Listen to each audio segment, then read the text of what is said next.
FPL is also one of the biggest political spenders in the state, and that is how FPL has been able to gouge working class Floridians over $1.5 billion in rate increases over the next couple of years. Just keep in mind that Florida's utility companies couldn't do this without the help of the state's Republican Party and Ron Swamp Dweller DeSantis. Let's watch more. And FPL can't blame these high bills on inflation because the company also leads the nation in shareholder and executive profit. Well, when Ron DeSantis, the governor of Florida, announced his campaign for the governorship back in 2018, much like Trump, he pledged to drain the swamp in the state of Florida. And then he proceeded to do the exact opposite, just like Donald Trump. Just like Donald Trump, let's be clear about that. Now, shortly after he was elected, DeSantis aggressively began raising money from businesses and business interests before before actually entering the office. So he's campaigning, he's collecting all this money from business interests, while simultaneously claiming he's gonna drain the swamp. So what did he actually do once he was legally bribed by these business entities? In particular, what did he do when it came to the, utility companies within Florida? Oh, that's right, he assisted them in price gouging ordinary Floridians. So let's get to the details. In November of 2021, Florida's Public Service Commission, PUC, issued a memorandum allowing electric utilities to stop disclosing their shutoff data. Now, the memorandum reversed the commission's September 2020 decision to collect the data to track the pandemic's effect on utility customers. And that was an important thing to track because clearly the coronavirus pandemic had an economic impact on ordinary Americans. There were closures, there were layoffs, all of this happened through no fault of their own. And so in September of 2020, they decided we're gonna go ahead and track this to see just how much of an economic impact this has had on Floridians, because if they're not able to pay their utility bills, that's a big, big problem. Well, they reversed that. Okay, they reversed that with the help of Ron DeSantis. But more importantly, that happened at a time when less than a month after the commission members approved the electric rate hike in the largest rate hike in Florida's history for the utility companies, right? So electric companies within Florida were like, we want to increase rates by as much as 20%. And the commission, with the members, of course, who were appointed by Ron DeSantis himself, like they help them out. They're like, sure, yeah, go ahead and do that. We're going to stop tracking the number of Floridians who are dealing with shutoffs as a result of their inability to pay these astronomically high utility bills. And then on top of that, we're gonna green light the utility company's plan to increase rates by as much as 20%. So what you have is a double whammy. You have the pandemic hurting Floridians and Americans overall, by the way, but this is a story about Florida, hurting Floridians economically, and the utility jacking up prices regardless of that. And they've enjoyed record profits in Florida as a result. Now, to avoid backlash, the utility gets to withhold the information on shutoffs. And Ron DeSantis, along with the individuals he appointed for this government agency, aided and abetted this effort, okay? And the end result is Floridians paying way more than they should for electricity. So with that said, I do want to go to the next video because More Perfect Union did a fantastic job tracking this story, covering this story, and it gives you a sense of who butters Ron DeSantis's bread. Let's watch. Many of Florida Power and Light's political contributions are shuffled through shady LLCs and big business PACs. But even just from the public numbers, we know that FPL has spent over $18 million on political campaigns in Florida since the 2018 election cycle. And it's probably a lot more than that. 2018 was a blue wave across the nation, but here in Florida, thanks to millions of dollars from FPL, Republicans were able to secure a stronghold on the state, putting Governor Ron DeSantis in the governor's mansion and securing a supermajority in the state legislature. FPL also spends millions on lobbying to make sure that that company gets more than its money's worth from DeSantis and the legislature. We're about to get real specific about the campaign money that Ron DeSantis and his cronies accepted from the utility companies in Florida.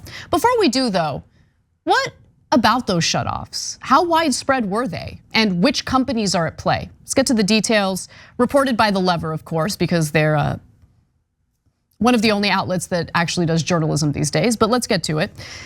NextEra, the parent company of Florida's largest utility, Florida Power and Light, disconnected 738,000 Floridians in 2021. And get a load of this, 1.1 million Americans nationwide since 2020, according to a report from Bailout Watch last month. Now, that is the information, that is the type of information that the utility companies don't want you to know, which is why the reporting standards were changed by Ron DeSantis and his cronies. But let me continue, there's more. If that disconnection rate continued, noted the report, NextEra would have shut off 1.2 million customers in 2022. But we do not know the total because the DeSantis appointed Florida PUC allowed them to hide the data. Something else you should know about, and of course The Lever reports this as well, another utility company operating in Florida, Duke Energy, has cut off power to over 600,000 customers since 2020. Nationwide, utilities shut off power 5.7 million times since 2020. I mean, they gotta make their profits. Utility companies, especially private companies that seek to make a profit, don't care about your economic troubles. They don't care about this pesky little pandemic that might have put you out of work. And so they don't want to deal with the backlash either as they are seeking profits. And so they, of course, legally bribe politicians to provide cover for them, to do away with reporting standards on their behalf. And that is exactly what happened. So let's go to the next video. And actually, no, before we go to that, let me give you some more details on some of the bribes that took place. So of the 9.5 million that has flowed into the Republican Party of Florida from electric utilities and their affiliated PACs since 2019, $2 million has come in the past 9 weeks as DeSantis preps a widely anticipated run for the presidency as the main GOP primary opponent to former President Donald Trump. Now, roughly 1.5 million of that total amount flowing to Florida Republicans came from the Associated Industries of Florida, AIF, a utility-backed political committee. Florida utility companies NextEra, Tampa Electric, Gulf Power, and Duke have funneled more than 1.6 million to AIF since 2019. So that gives you a sense of just how much the utility companies are involved in this organization that funnels more money, more legalized bribes to various politicians, including Ron DeSantis. By the way, there's more, I'm not done yet.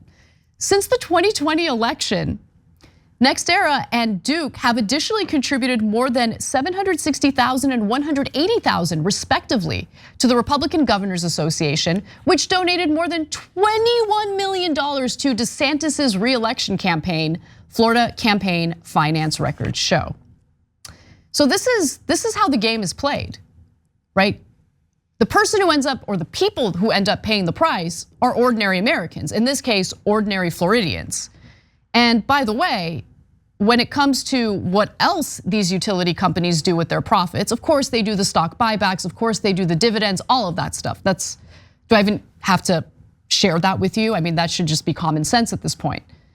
But the other thing that they do is destroy the campaigns of politicians who might actually look out for ordinary Americans, in this case, Floridians. And More Perfect Union had an incredible report on that. Let's watch. Back in 2019, FPL's CEO, a guy by the name of Eric Szilagyi, was furious with a Democratic state senator from Miami named Jose Javier Rodriguez. He was an environmentalist. After Rodriguez filed yet another solar power bill that Szilagyi didn't like, Szilagyi personally emailed his lobbyists and told them to make Rodriguez's life a living hell. And that's exactly what FPL's paid consultants did. They provided the money for what's become known in Florida as the ghost candidate scandal. Growing list of investigations into ghost candidates, a scheme to run sham candidates in 3 Senate races. These FPL consultants and other Republican operatives ran hundreds of thousands of dollars through dark money organizations to advertise these random people who had been put on the ballot as spoiler candidates, allowing the Republicans to swoop in and win all 3 races. We're ruled by companies and corporations. Let's just keep it real. As long as we allow for this system to move forward where corporate money is considered political speech, we're done. I mean, how are you supposed to persuade any lawmaker who takes legal bribes to look out for your best interests as opposed to the best interests of the companies that are bribing him? And how is this draining the swamp in Florida, Ron DeSantis? You are aiding and abetting the utility companies in your state as they price gouge the very people who voted for you, by the way. But that's the thing. I mean, do Ron DeSantis' supporters know it? I would venture to say they don't. How many media outlets cover the scandals that we just shared with you? How many news outlets cover the legalized bribes and what Ron DeSantis is really up to? There's a lot of attention on the culture war stuff for good reason. What DeSantis pushes for in Florida, what right-wingers push for in other red states is horrifying. And it brutalizes certain communities that are already powerless. So I don't want to minimize that. But while the national focus seems to be on the culture war issues and nothing more than that, what ends up happening is Americans end up getting screwed over by private companies that have legally bribed these politicians. And finally, there's a reason why they do it. It's because they're greedy and it's because they want to maximize profits, and you can see it in the numbers. Top executives at NextEra gave themselves a 59% raise between 2020 and 2021. Both Duke Energy and NextEra spent $8.3 billion on dividends from 2020 through the 3rd quarter of 2022, according to the Bailout Watch report. So if you want to make a difference, help to uplift this kind of reporting, help to amplify videos like this one, share it with people who might not know about what's really transpiring. Help people understand how this system really works, because when they get that energy bill and they're wondering why all of a sudden it's far more expensive than what they previously paid, they should know why. They should get some answers. They're not gonna get the answers from elected officials in their state, but there are decent journalists out there, like those at The Lever, who draw attention to stories like this. And so let's not only help them out by spreading the work that they do, but help out ordinary Americans who are constantly abandoned by their elected lawmakers, by elected officials who care far more about the companies that are bribing them than they do about the ordinary Americans who actually voted them into positions of power in the first place. Thanks for watching The Young Turks, really appreciate it. Another way to show support is through YouTube memberships. You'll get to interact with us more. There's live chat emojis, badges. You've got emojis of me, Anna, John, JR. So those are super fun. But you also get playback of our exclusive member-only shows and specials right after they air. So all of that, all you gotta do is click that join button right underneath the video. Thank you.